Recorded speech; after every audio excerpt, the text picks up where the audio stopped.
What you're about to see is a non-corporatized update about Standing Rock, something that you won't see from corporate media. So to keep us bringing you the activist news from the front lines, visit patreon.com/actout. This week in a special episode, we dig into the latest news from Standing Rock, from the latest in a violent string of attacks on November 20th that saw protectors shot with concussion grenades and hosed by water cannons in sub-zero temperatures, to the announcement by U.S. Armed Forces veterans that they will self-deploy on December 4th, to the eviction letter sent by the Army Corps of Engineers the day after Thanksgiving. From tweets to marching in the streets, this is Act Out.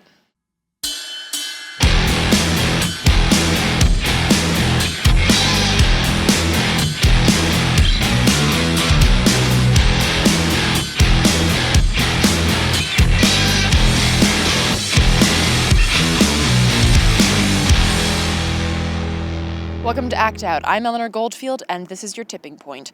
It's almost December, and after months of continued resistance, the water protectors at Standing Rock are still protesting the pipeline because I think we're all still drinking water, right? Yeah. Okay.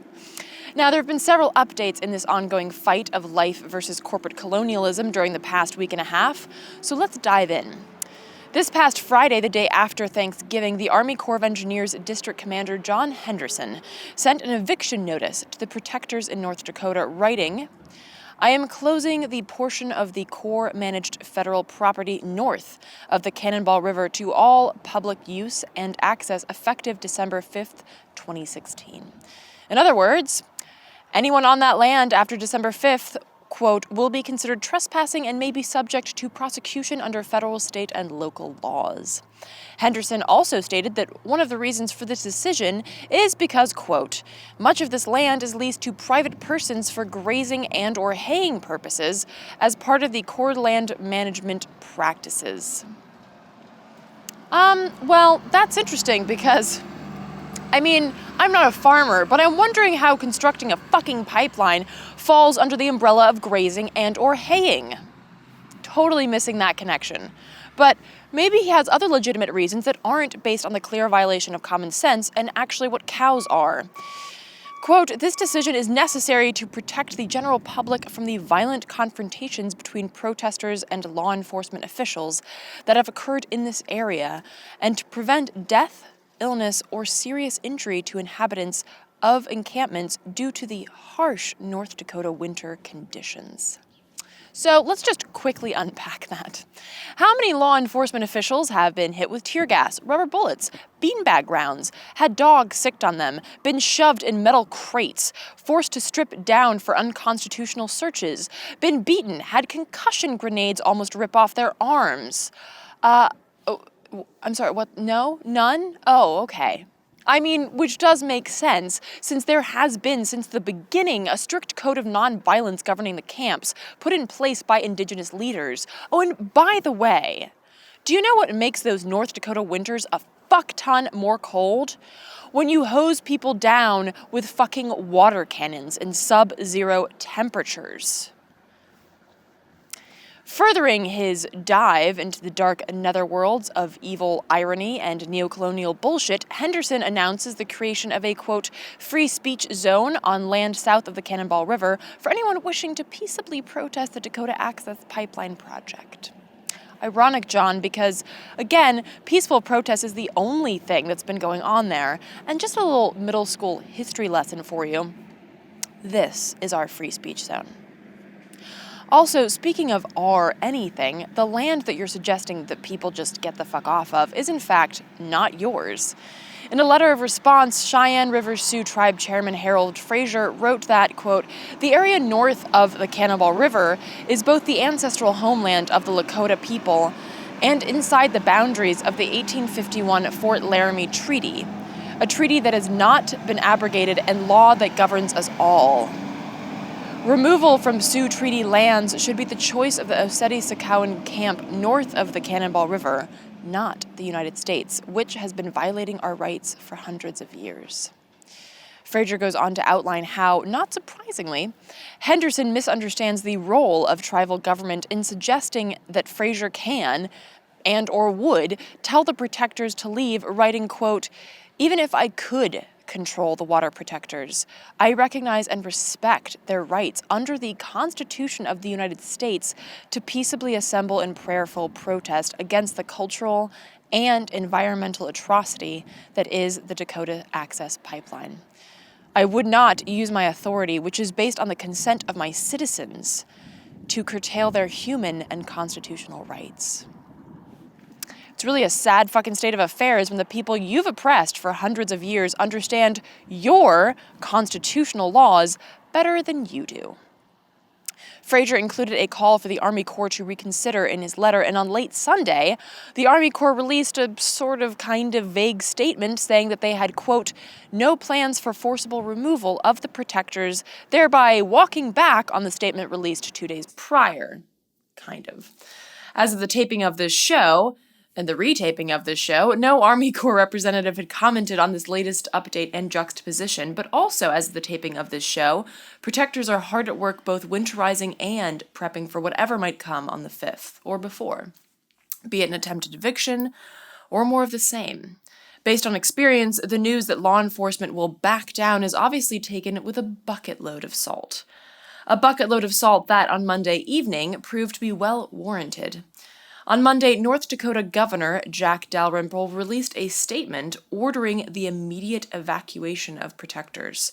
And to piggyback off of Henderson's complete lack of understanding of both the Constitution and mutually exclusive terminology, he wrote, "I direct state agencies, emergency service officials, and non-governmental organizations to reduce threats to public safety by not guaranteeing the provision of emergency and other governmental and non-governmental services in the evacuation area. The general public is hereby notified that emergency services probably will not be available under current winter conditions." See, the funny thing is that denying people access to emergency services while simultaneously hitting them with continued violence is in fact a threat to public safety. The people being the public and the public being, maybe one of your aides could draw you a picture. And indeed, the Standing Rock Medic Healer Council released a statement on Monday evening as well, outlining the medical emergencies that they have had to treat at the camp. In other words, the ones inflicted on people by authorities. The council goes on to remark that the Morton County Sheriff's Department is in fact in violation of the Geneva Convention due to their blockades hindering access to emergency services necessary to treat those wounded by their own violence. The letter, signed by registered nurses, EMTs, and MDs, goes on to say that, quote, "if the goal is to protect health and well-being, that purpose will best be served by allowing the Oceti-Sakowin camp to remain unmolested in full exercise of their constitutionally protected First Amendment rights." But that isn't the goal. As they know, as you know, as I know. The goal is to get rid of this nuisance without looking too bad. And with more than 2,000 U.S. Armed Force veterans set to descend on Standing Rock on December 4th, with the express purpose of, quote, "assembling as a peaceful, unarmed militia to defend the water protectors from assault and intimidation at the hands of militarized police force and DAPL security." My guess is that the governor wants to avoid all kinds of awkwardness associated with trying to evict thousands of veterans. And after all, our government really hates dealing with veterans. Indeed, Dalrymple spokesman Jeff Zent said on Monday that the state does not plan on forcibly removing protesters. And in Dalrymple's statement, he writes that, quote, "any action or inaction taken by any party which encourages persons to enter, re-enter, or remain in the evacuation area will be subject to penalties as defined in law." The goal seems more focused on keeping veterans out, keeping protectors in, and slowly draining the camp by not allowing people to re-enter who leave for, say, supplies. Of course, this is just my conjecture, and as of this taping, veterans have yet to move in and the state has yet to force an eviction. By the time you watch this, perhaps both of those will have already progressed. And to be clear, there are already some veterans on site, like our friend Army veteran Emily Yates. But before sharing some of her thoughts from her few days that she's already spent at camp, let's shift now to hear from Wiaka Eagleman, a Lakota man who has been at the camp once, who has been on the show once before and was able to join us again for a few minutes despite having little battery life left and spotty cell service. The audio is choppy, so I apologize. We've tried to add in captioning as best we can. Take a look. What's your feelings on the information, on the updates that have just come through with the governor? Okay. Well, the governor, he just recently put out his executive order decision, and I just got news that there's a lot of Humvees headed south for the direction tonight. It's sad to see that because most of us been went dragging since September, and a lot of structures went up. Not permanent structures, but a place to stay warm. And there's a lot of people dying. It's just a sign of how they treat us for the past couple hundred years. Just a sign of the genocide, all that stuff. And but, we ain't going nowhere. So, do you expect the National Guard to come in? Are you guys prepping for, I know you guys are prepping for the veterans to come. Do you think anything's going to happen between now and December 4th in terms of more violence from law enforcement? Yeah, definitely. It's a scare tactic. I have a feeling, just a gut feeling that they'll be here as soon as possible before the veterans get here. And, they're scared of the veterans supporting the frontline people here. So what's happening at camp? Sorry, what's happening at camp right now? How are you guys prepping both for winter and for the violence from the law enforcement? Well, we're guided by spirit, by prayer. Most of us are in teepees. We have shelters, like army shelters with flooring, a lot of wood stoves, a lot of wood. As far as I see today at camp, it's beautiful. There's people out there enjoying themselves, enjoying nature. And it's just a happy place to be, to feel the love, to feel the unity. We're all one here. We're all on the same page here. So where are you right now in relation to the camp? Oh, me? I'm at the casino. We have a generator, so I come get some gas, and it was one of my relatives' birthdays, so I could this year. But right now, as we speak, we're having a press conference upstairs on the governor's executive order. So how does this relate to what the Army Corps has said about the Army Corps released a letter the day after Thanksgiving, and then they sort of went back on it. How does this relate to that? Well, as far as we know, the Army Corps, they stated that they cannot rule it by force, and that they're just asking us to get off the land to a safer place.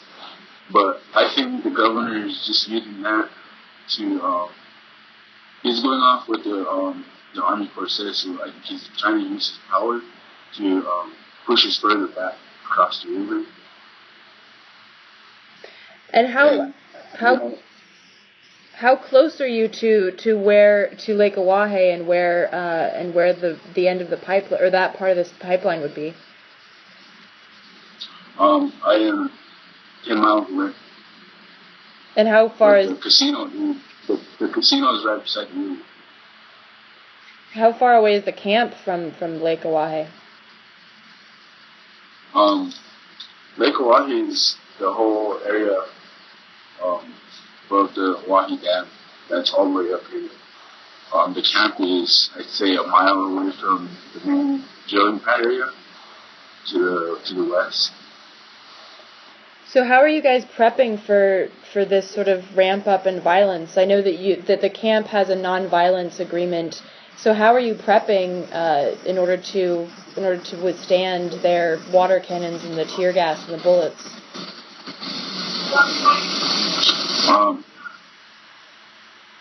I don't think some of that information should be out there to the world. there's a lot of prepping that happens every day. We have great leaders here. We have great spiritual leaders here that we go under. We all follow our protocols, and it's always a good day to be in Lakota. Technically when it's always been ours, especially water. So finally, I know that you're running out of battery, but I just wanted to ask one last question. What would you like, if there's one message that you could get out to everybody who watches the show, what would you like them to know?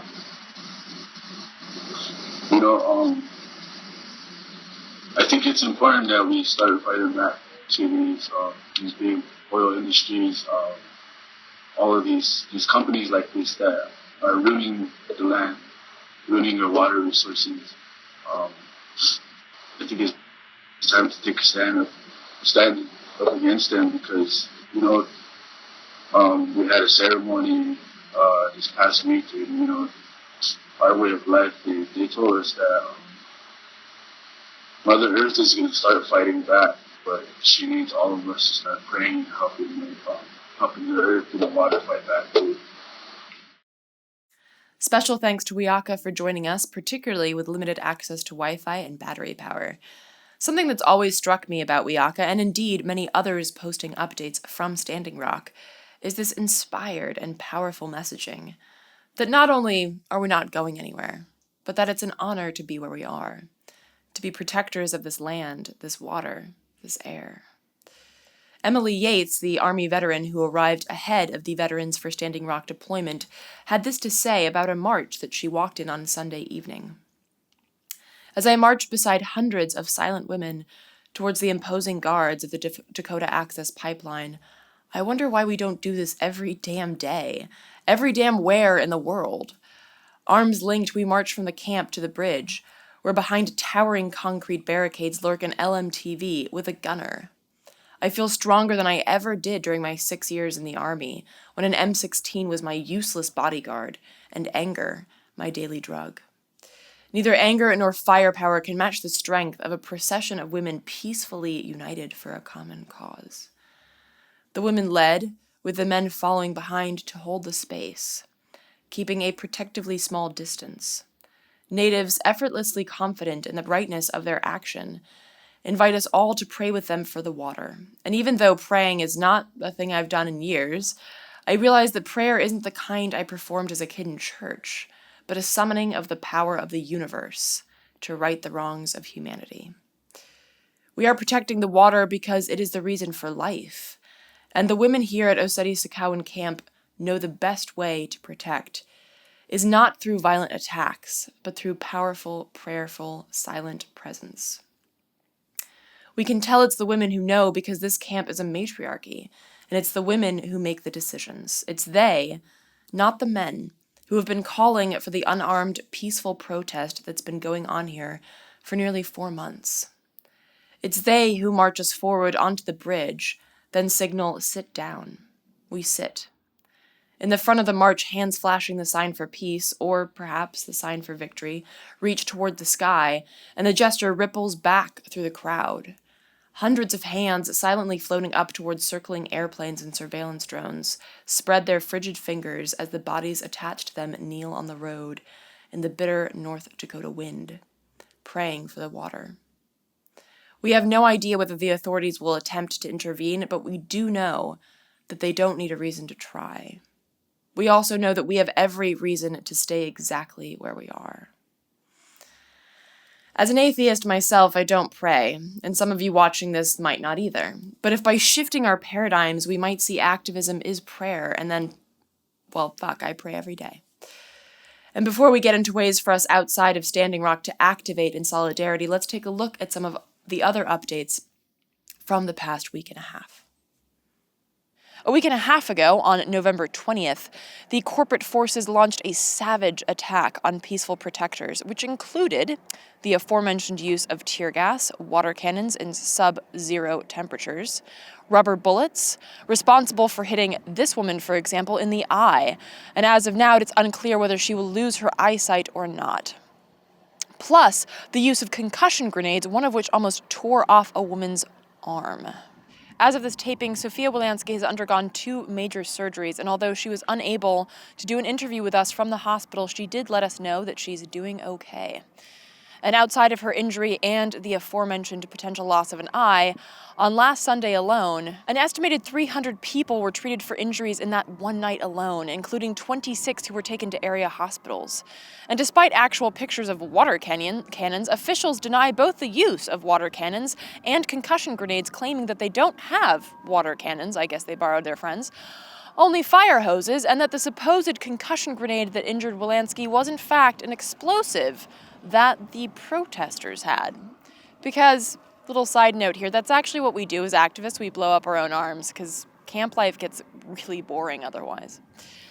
Unfortunately for the powers that be, protectors, citizen journalists, and on-site media have done a powerful job of documenting the actual situation on the ground, showcasing the horror of the unmasked corporate state, devoid of any demure facade or democratic mirage. A legal observer who recently came back from Standing Rock shared this report. I have just returned from Standing Rock. The scope of unconstitutional violations and human rights abuses is staggering. In the course of organizing arrestee paperwork, I read hundreds of documents written directly by arrestees and witnesses. I also interviewed arrestees orally and took written statements about what happened to them. I can't talk about some of the things I know because of a non-disclosure agreement that I signed with a legal collective, but I want to share what can be made public. These are just a fraction of the problems that I either saw directly or heard or read. Constant 24-hour surveillance of a peaceful prayer camp by plane, helicopter, and drone in no-fly zone. Conditions inside the jails. Humans literally held in animal cages, elderly persons denied medication for their entire incarceration, humiliating, repeated, and unnecessary strip searches. Hundreds of denials of court-appointed attorneys by the courts in Morton County. Violent arrests of peaceful protesters, police throwing subjects to the ground, jumping on top of them, applying stress positions to the body for extended periods, leaving handcuffed people outside in the cold for hours. Transportation to faraway jails to lose them in the system and leave them stranded. Some arrests seem more like torture than an actual arrest. Widespread and intentional destruction of water protectors' personal property, including ancient family and ceremonial sacred objects, by law enforcement. Property bulldozed into a pile and dumped next to a county highway. Absurdist charging through the courts, information and affidavits overbroad don't specifically identify any specific action that any specific person took. Lack of evidence for the charges they are bringing. Simply charge everyone present at a prayer circle with attending a riot. Charging documents so absurd that the court dismissed 139 charges on the court's own motion. Unnecessary interference with peaceful religious ceremonies and worship. No legitimate public safety justifications for increasingly frightening police state. Pretextual vehicle stops of water protectors, stopping hundreds of cars at once and holding them while doing visual searches of the contents. Now keep in mind that these are just the things that he can share publicly. And of course, this is just one legal observer's notes. For more coverage from the aforementioned protectors and media, do check out both Sacred Stone Camp and Unicorn Riot at the links below. And now, with all of this information, take action. The camp is asking that anyone who can come to Standing Rock to do so. These next 10 days and beyond are critical. And to the aforementioned Sacred Stone Camp website, you can donate either to the camp and or legal fund.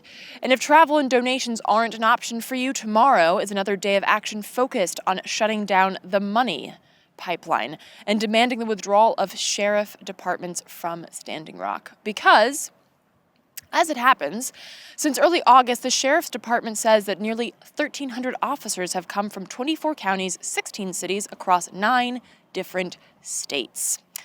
And North Dakota Governor Dalrymple has asked Obama for federal aid, as well as suggesting the deployment of the U.S. Marshals to forcibly evict protesters. And we might still see how that plays out. And while we must continue to push against this gross use of force and colonial-style violence, we must also recognize the impact of our actions, that these solidarity actions are working. Yes Magazine reported last week that due in no small part to continued pressure from activists around the country, sheriffs are refusing to send more troops to Standing Rock. For example, it was intense public response that led Montana's Gallatin County Sheriff Brian Gutkin to literally turn his detail around. Furthermore, 2 police departments have already refused to return, citing personal and public objection. So do not think that you are standing up or screaming into a void. Our actions are not only important, but necessary. They are the least that we can do in the fight for water, for our right to literal life in the face of corporate sociopathy. And as this post from solidarity activists show, the simple act of moving your money takes less than 15 minutes. And if we multiply this one simple action by thousands, we have the power to financially cripple this pipeline. So to find an event near you or to create your own and find other tools for activism, targeting Sheriff, Citigroup, Wells Fargo, TD Securities, or other oil and blood-soaked financial institutions, go to nodapples.solidarity.org. Before we wrap up this week, I'd just like to reiterate that this is a weekly show, you probably noticed. It is pre-taped, even though this week we taped twice to try and keep up with the rapid and frequent updates. You can stay in the loop by not only following us on social media, but the Standing Rock groups as well. We will, of course, include those links at the end of the show. And with that, revolutionaries, we will wrap up this week's Dose of Dissent. Thank you so much for watching. Please spread and share this with all of your friends, foes, and people you don't know. Check out the last slide to see the sites mentioned in this week's show, and be sure to follow us on Twitter, Facebook, and subscribe on YouTube. From the Devil's Den, good night and act out.